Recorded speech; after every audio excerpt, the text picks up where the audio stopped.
There is perhaps no unbiased source of information on the internet. But the casinos of Las Vegas, Nevada, provide us with a unique way to evaluate who is going to win and who is going to lose the upcoming presidential elections in the United States of America, and we can be sure that they're not politically biased. Ultimately, there's just an overweening financial interest that the casinos have in making money. This was the week when Bernie Sanders tumbled from being a major contender for the presidency of the United States of America to being so unlikely to win that his odds are, in a word, laughable. To put this in perspective, the odds on Andrew Yang winning right now are plus 1,500.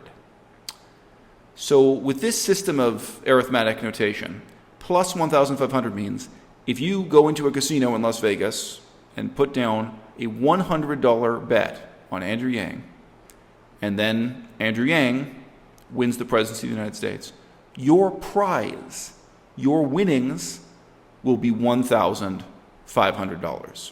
So this reflects an underlying political analysis that it is extremely unlikely that Andrew Yang will win the presidency. And if he does, you could become fabulously wealthy by just gambling a few $1,000s betting that he'd win. The odds that Bernie Sanders will win the presidency of the United States of America as of October 8th, 2019, are plus 2,000. Even worse than Andrew Yang. So if you bet $100, that casino in Las Vegas is now willing to give you a prize of $2,000 if Bernie Sanders should manage to win. I think Elizabeth Warren has really been competing in the shadow of Bernie Sanders to a greater extent than most people appreciate. Bernie Sanders set himself up as both the respected and odious representative of socialism. And then Elizabeth Warren was seen in that context as the more moderate, more reasonable, non-socialist representative of fundamentally the same policy goals. So Bernie Sanders was going to use the big S word, socialist, and Elizabeth Warren would say that she is, quote, a capitalist to her bones. So these were seen as two different paths leading to the same place, one more moderate and reasonable, one more radical and uncompromising. And of course, a lot of people who are still disaffected with or disappointed with the Democrat Party of the Obama era were obviously enthusiastic about taking the more radical road. Because under Obama, they voted for change, they voted for hope, and they got the status quo, and they got nope. However, I think you have to concede the point that Bernie Sanders was never really playing to win. He never really was committed to thinking of himself as the next president of the United States. He was never willing to make the sacrifices ultimately that just have to do with his own ego. And the use of the word socialist is a very instructive example. Okay? If you walk into a grocery store and say, I want to buy a bag of greasy, dehydrated corn niblets, they'll send you to the popcorn section. Okay? There's a reason why it's called popcorn and not greasy, dehydrated corn niblets. Bernie Sanders could have, at any point, swallowed his pride, set aside his commitment to the very unpopular label of socialist, and accepted that he has to package his policies in the way that Elizabeth Warren already was packaging hers. Bernie Sanders wants more taxes on the rich. Elizabeth Warren wants more taxes on the rich, higher taxes for the rich. Bernie Sanders calls it socialism. Elizabeth Warren calls it capitalism. What would you rather buy? Greasy dehydrated corn niblets or popcorn? Let's get real here, people. If the difference between these two things is Bernie Sanders' ego, why couldn't Bernie Sanders have had the humility and detachment to recognize his political position is further to the left than the vast majority of Americans? His political position is further to the left than the majority of members of the Democrat Party. And even worse, his political position is further to the left than the minority of members of the Democrat Party who actually attend and participate in the presidential primary process. Okay? So guess what you got to do, Bernie? You got to eat your humble pie and come up to the podium, and when you're asked about your past support for communist Russia, your past visit to communist Russia, you should say, I realize now that was bad and wrong. When you're asked about your past use of the word socialist, you should have the humility to say, I realize now that was bad and wrong. And you should come out and say, firmly, with conviction and clarity, that what you represent for the future of the United States is no more socialist than what governments have already accomplished in Canada, what governments have already accomplished in Denmark and Sweden. Those countries are not socialist, they're not communist, and that's what you want poor people in the United States of America to have, is better health care, better access to education, blah, blah, blah. Right? You could have done this, Bernie. You could have, if you were really playing to win. Right? And you weren't. Okay? You didn't really take it all the way, did you, Bernie? And now, at great length, after great efforts, you've been pretty much eliminated from the race. I think nobody else has told you, Bernie, that you have in large part, in this way, been eliminated by your own hubris. And there was a very different kind of hubris, Bernie, when you were campaigning against corruption, you were campaigning against crony capitalism, but you were still supporting the dairy industry. You were still supporting the beef industry in a manner that you would have perceived as corrupt if you were criticizing a Republican for doing the same things. You were out there supporting quote-unquote family farmers, wanting more taxpayers' money to be handed out and line the party of those dairy farmers. You had the nerve to come out and say the United States of America would be better off if it adopted Canada's system of stuffing taxpayers' dollars into the dairy industry. Whoa, have you got it 180 degrees the wrong way away there. Whoa. America's system is bad, but Canada's system of subsidies for dairy farmers is even worse. Idiocy. And that idiocy, Bernie, is the same hubris that resulted in you refusing to even consider a vegan diet. And you should have adopted a vegan diet. If you had adopted a vegan diet, you wouldn't have been a hypocrite about ecology, you wouldn't have been a hypocrite about subsidies for the meat and dairy industry, and you would not have had this heart attack that's had an absolutely crucial role in basically eliminating you from the contention for the presidency of the United States. Right? So coming back to my main premise here, Elizabeth Warren is only now emerging from the shadow of Bernie Sanders, where she has been seen in that shadow. She's in a sense been protected from criticism by the shadow, because she's been seen as representing the same policies, but without the socialism, without the radical overtones. Okay? How many people have actually read her complete policy document, her complete list of plans? I started reading it today. I'm going to read it so you don't have to.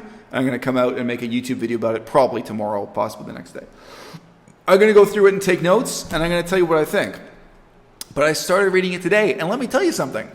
A lot of these plans are so vague that they can be summarized as a bunch of platitudes with maybe one line of tough-talking rhetoric floating around somewhere in the middle.